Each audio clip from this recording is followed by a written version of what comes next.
Hello friends, मैं महेंद्र प्रताप सिंह आप सबका स्वागत करता हूं आपके अपने चैनल इंग्लिश की बात में, जहां होगी केवल इंग्लिश की बात। अपने चल रहे थे लिटरेरी टर्म्स, जिसमें एक पार्ट अपना हो चुका था सोनेट। उम्मीद है वो पार्ट आपको बहुत अच्छे से समझ में आया होगा और काफ़ी सारे इंपॉर्टेंट जो उसके प्रति सूचनाएँ थी वो आपको मिल चुकी होंगी और आपने उसको नोटिस भी किया होगा कि काफ़ी डीपली उसको पढ़ाया गया था और यह विश्वास मानेगा कि उसके अलावा आपके कहीं कोई क्वेश्चन बनने वाला नहीं था।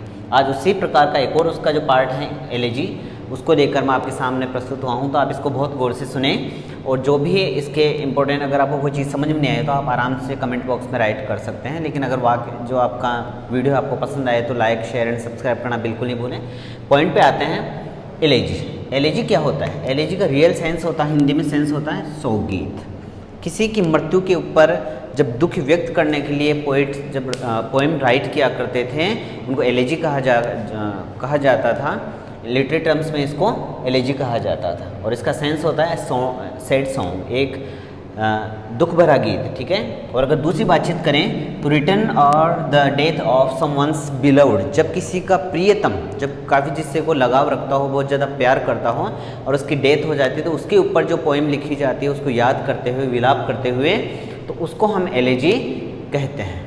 यहाँ तक आपकी समझ में आ गया होगा। एक्चुअली इसका जो ओरिजिन है, जो ये बना है एलएजी वर्ड, वो लैटिन लैंग्वेज के एलेगोस जो वर्ड है उससे बना है। एक्चुअली जो एलएजी वर्ड है वो लैटिन लैंग्वेज के, लैटिन जो लैंग्वेज है उसके एलेगोस वर्ड से बना है और जिसका मतलब होता है एलिमेंटेशन सॉन्ग। एक जो लिमिटेशन सॉन्ग होता है, इसका मतलब होता है एक विलाप गीत। विलाप कब किया जाता है? जब किसी प्रियतम की डेथ हो जाती है तो शोर है, वहाँ हंसी मजाक वाला काम तो होना नहीं है, वहाँ काफ़ी ज़्यादा दुख होगा, काफ़ी ज़्यादा विलाप होगा।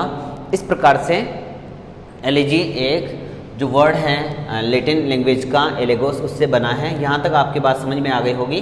बट एक्चुअली इस वर्ड से बना है, लेकिन जो पहला एलएजी राइट किया गया था वो ग्रीक लैंग्वेज में राइट किया गया था। हालांकि लैटिन वर्ड एलेगोस से बना है, जिसका मतलब होता है लेमेंटेशन सॉन्ग, एक विलाप गीत, लेकिन जो पहला एलएजी है वो ग्रीक लैंग्वेज में लिखा गया था। यहाँ तक आपकी बातचीत समझ में आ गई होगी। एक बार इसको दोबारा से मैं रिपीट कर देता हूँ ताकि आगे वाला, अगर ये चीज़ समझ में आएगी तो आगे वाली जो इसकी कैरेक्टरिस्टिक्स हैं वो आपको ऑटोमेटिकली आपको लर्न होते जाएंगे। और हमारा उद्देश्य ये है कि एक ही टॉपिक से, एक ही वीडियो से आपके टॉपिक कंप्लीट होते जाएँ। ओके। एलएजी का सेंस होता है शोकगीत, जो किसी की जो प्रियतम होते हैं, जैसे इसका सेंस है written over the poem written over the death of someone's beloved. किसी की बिलव्ड मीन्स होता प्रियतम, जब किसी का प्रियतम जिससे लवर होता है, बिलव्ड होता है, जिससे वो प्रेम करते हैं हम लोग, अगर उसी की डेथ होती है, उसके ऊपर जो गाया जाने वाला गीत है, इट मीन्स जो पोइम लिखी जाती है उसको एलएजी कहते हैं, जिसका रियल सेंस होता है ए सैड सॉन्ग, एक दुख भरा गाना।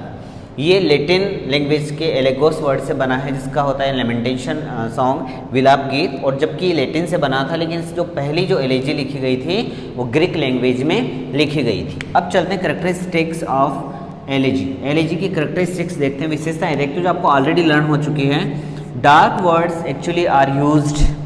इसमें क्या होते हैं? डार्क वर्ड यूज़ किए जाते हैं। कोई भी लाइट वर्ड, इट मीन्स बहुत गहरे वर्ड यूज़ किए जाते हैं, जिनको सुनने के बाद में जो रीडर्स होते हैं, जो ऑडियंस होती है, उनके आंखों में से भी आंसू आने लग जाए। इतने दुख भरे वर्ड्स का यहाँ यूज़ किया जाता है, क्योंकि शोर है वो काफ़ी दुख में होगा जो अपना पोइट है, तभी उसने ये वाली चीज़ लिखी होगी। तो श्योर मानिएगा कि वहाँ जो वर्ड्स होंगे वो डार्क वर्ड्स यूज़ किए जाएंगे, जिनका बहुत गहरा सेंस निकलता हो। उसके बाद में सब्जेक्ट मैटर सीरियस ही मिलेगा आपको। इसमें कॉमेडी वाला कोई भी सीन आपको देखने को नहीं मिलेगा, कॉमेडी वाला कोई भी सेंटेंस आपको देखने को नहीं मिलेगा, कोई भी वर्ड ऐसा नहीं मिलेगा जो अचानक से कॉमेडी कर बैठे। क्योंकि जब किसी की डेथ, प्रियतम की डेथ हुई है, तो वो इतना टूट चुका होगा कि उसके टूटे हुए हृदय से जो वर्ड निकलते हैं वो इतने ज़बरदस्त सेंस के साथ में होंगे, इतने सीरियस मैटर को लेके होंगे कि कोई अगर सुन भी रहा है, अगर किसी को कोई हंसी भी आ रही है, तो उस दौरान हो सकता है उसकी आंखों से आंसू भी आने लग जाए। इस प्रकार से गहरे सेंस को लेते हुए ये एलएजी लिखी जाती है। पहली इसकी विशेषता थी dark words are used, and second इसकी जो कैरेक्टरिस्टिक्स है वो है subject matter every time will be serious, हर बार सीरियस होगा और बहुत ज़्यादा सीरियस होगा। इसकी थीम की बात करें तो लव होगी, क्योंकि ये पक्का मानिएगा अगर बहुत ज़्यादा लव है उसमें, तभी शायद विलाप ज़्यादा हो पाएगा। तभी शायद ये एलिजी बहुत अच्छे ढंग से उभर के सामने आएगी, क्योंकि जिससे हम लव करते हैं, प्रेम करते हैं और वही हमारे से परमानेंटली बिछड़ जाए, उसी की डेथ हो जाए, तब जाके ये एलिजी बहुत गजब वर्ड्स के साथ में सामने आती है। तो बेसिकली अगर बातचीत करें तो इसकी थीम, जैसे आपने देखा होगा सोनेट की जो थीम थी वो भी लव बेस्ड हुआ करती थी, लेकिन सोनेट लव बेस्ड था, इसका भी लव बेस्ड है, लेकिन इसमें क्या होगा, बेसिकली विलाप होगा अपने लवर के प्रति जो अब उससे बिछड़ चुका है, जिसकी डेथ हो चुकी है, या बिलव्ड के प्रति। तो इसकी थीम की बात करें तो लव होती है। पर्सोनिफिकेशन, इसमें बेसिकली आपको पर्सोनिफिकेशन देखने को मिलेगा। जैसे बातचीत करें कि अगर मेरे दोस्त की मृत्यु पे तो पृथ्वी भी जो है, पूरी प्रकृति भी रोई होगी। तो आपने देखा है कि प्रकृति एक क्या होती है, नॉन लिविंग बीइंग होती है। तो इसमें अगर उसका रोना शो किया गया है, आपको पता है कि पर्सोनिफिकेशन ये होता है कि जो नॉन लिविंग बीइंग्स होती हैं, निर्जीव चीज़ें होती हैं, उनमें अगर हम मानवीय गुणों को प्रदर्शित करना चालू कर दें, मानवीय गुणों को शो करना चालू करें, तो पर्सोनिफिकेशन होता है। मतलब पर्सन्स के जो गुण होते हैं उसमें शो करना चालू कर दें। Is it clear? ओके। तो जब मेरे मित्र की, जैसे कि एक इसमें एडोनिस नाम की जो फर्स्ट ग्रेड में भी एक पोइम हुआ करती है, जो पीबी शैली द्वारा लिखी गई थी, उनके एक दोस्त हुआ करते थे किड्स, जॉन किड्स, जो बहुत बढ़िया उनके बेस्ट फ्रेंड हुआ करते थे। और इनकी जब डेथ हो जाती तो इन्होंने क्या किया था, एडोनिस नाम की क्या की थी, एक एलिजी राइट की थी। और उसमें उन्होंने ये कहा था कि जब मेरे दोस्त की मृत्यु हुई होगी तो पूरी प्रकृति भी रोई होगी। तो क्या आप मानते हैं कि प्रकृति रोई होगी? नो। क्या उसके कभी किसी ने आंसू देखे हैं? लेकिन यहाँ जैसे चंद्रमा भी चल रहा था, चंद्रमा की सुंदरता को देख के जो लोग थे वो काफ़ी शर्मा गए। तो चंद्रमा की सुंदरता है वो एक सुंदरता जो मानवीय गुणों से प्रदर्शित की गई, ठीक है। उसी प्रकार से अगर हम बातचीत करें तो प्रकृति रोई, तो प्रकृति कैसे रोई? वो जैसे डेफोडिल्स एक पोएम हुआ करती है, उसमें भी हाइपरबोलिक या फिर पर्सोनिफिकेशन का वो किया गया कि वो इस प्रकार से लहरा रहे थे मानो कि वो हंस रहे हों। तो फूल जब लहराते हैं तो हंसते नहीं है, हंसने का गुण मानवीय गुण होता है, लेकिन फिर भी उनकी जो ललक थी, उनकी जो चंचलता थी, उसको देख के ये कहा गया कि ये जो चीज़ है ये मानवीय गुणों को प्रदर्शित करती है। तो इसमें बेसिकली मानवीय गुणों को भी क्या करते हैं, नॉन लिविंग बीइंग में प्रदर्शित करते हैं। ओके। लेमेंटेशन होता है, शोर है, जब नाम ही शोक गीत है तो ये पक्का मानेगा कि जब भी एलिजी होगी उसमें विलाप जरूर होगा। और जब अपना प्रियतम अपने से बिल्कुल दूर हो चुका होता है और परमानेंटली, जिसको हम डेथ बोलते हैं, after this time we can't see or meet our friend or you can say our beloved, हम अपने बिलव्ड से कभी नहीं मिल पाएंगे। तो वो एक गहरी भावना जो एक लेमेंटेशन के रूप में सामने आती है, विलाप के रूप में सामने आती है। उसके बाद में इसमें हाइपरबोली या फिर एग्जैजरेशन, जिसको आप बोल सकते हैं अतिशयोक्ति, उनका भी यूज़ किया जाता है। जैसा वही बात बढ़ चढ़ के बोलना, पहले वाला जो था उसी एग्जाम्पल को आप ले सकते हैं कि मेरे दोस्त की मृत्यु पे पूरी प्रकृति रोई होगी, ठीक है, आसमान जो है वो रोया होगा। इट मीन्स जब बारिश हुई होगी तो वो उसमें फिर से पर्सोनिफिकेशन किया, बादलों को मानवीय रूप दिया। तो ऐसा कभी हो सकता है कि जब किसी के मृत्यु होने पे प्रकृति रोई हो, ऐसा कभी नहीं हो सकता हो। काफ़ी सारे काम होते हैं लेकिन ऐसा कुछ नहीं हो सकता। लेकिन बढ़ चढ़ के बोलने की चीज़ों को, जैसे एक पोएम आती है go and catch the falling star, उसमें 7 अनबिलीवेबल टास्क उसमें दिए गए और उसमें बाद में ये कहा गया कि आप जितनी चाहे कोशिश कर लें, लेकिन आपको एक वफादार जो स्त्री है उसका मिलना मुश्किल है, चाहे आप 10,000 दिन और 10,000 रातों की सवारी कर लें, यात्रा पे निकल जाएं। तो क्या लगातार 10,000 दिन और 10,000 रातों की यात्रा पे निकला जा सकता है? ये एक हाइपरबोली है। इट मीन्स बहुत बढ़ चढ़ के बोलना है। मेरे दादो साहब की जो हाइट है वो इतनी है, लगभग आसमान जितनी। ये कैसा हो सकता है? इट मीन्स वो काफ़ी लंबे हैं, हाइपरबोली हैं। आपकी उम्र क्या है? उम्र का मैं नहीं बता सकता, लेकिन जितने भी युद्ध हुए हैं महाराणा प्रताप के साथ में मैंने युद्ध किया है, तो ये बहुत बड़ी चीज़ है। इट मीन्स मेरी उम्र बहुत ज़्यादा है लेकिन मैंने बहुत बढ़ चढ़ के बोल दिया, ऐसा हो नहीं सकता, तो उसको बोलते हैं हाइपरबोली। इट मीन्स बहुत बढ़ चढ़ के बोलना, ओवर लिमिट खतरनाक, जो मानने में भी न्याय विश्वसनीय नहीं हो, उसको हाइपरबोली एग्जैजरेशन कहते हैं।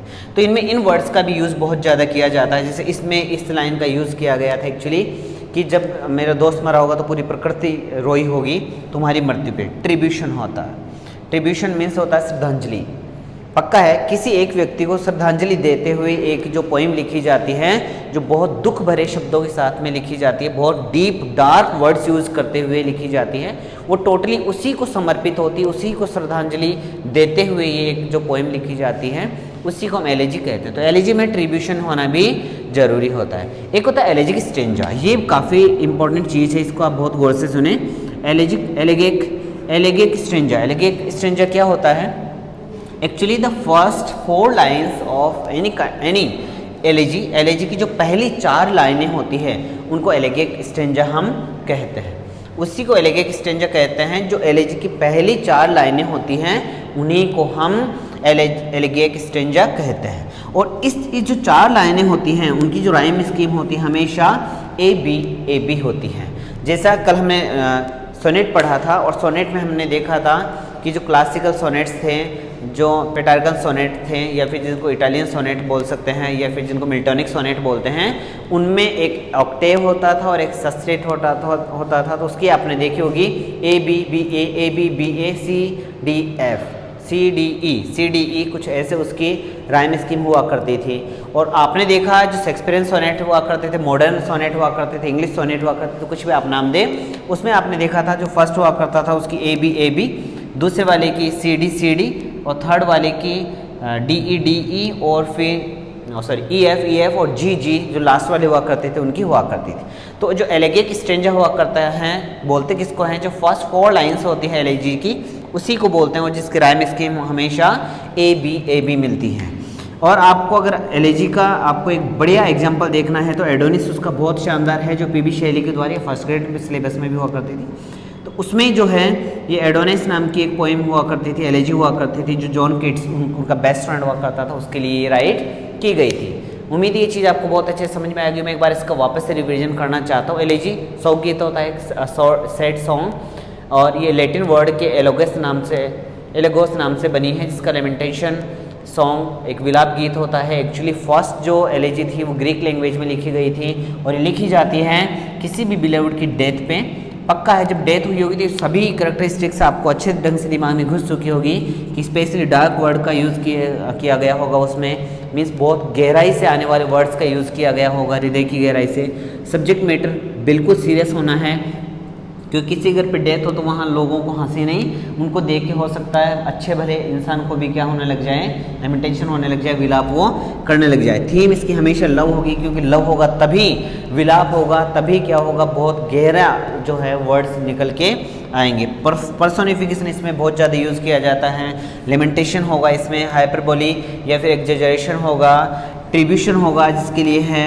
उसके बाद में है एलेगिक स्टेंजा, जो पहली 4 लाइन है उसको एलेगिक स्टेंजा बोलते हैं, और राइम स्कीम जो है उसकी ए बी होनी है। उम्मीद है ये वाले जो एलेजी थी पॉइंट था लिटरेरी टर्म्स का दूसरा पार्ट, वो आपको बहुत अच्छे से समझ में आया होगा। और अगर आपको ये समझ में आया है तो आप इसको लाइक शेयर एंड सब्सक्राइब करना नहीं भूलें। लाइक ज़रूर करें ताकि इसी उत्साह से मैं आपके लिए आगे जो वीडियोस हैं हम आपके लिए डालता रहूँ।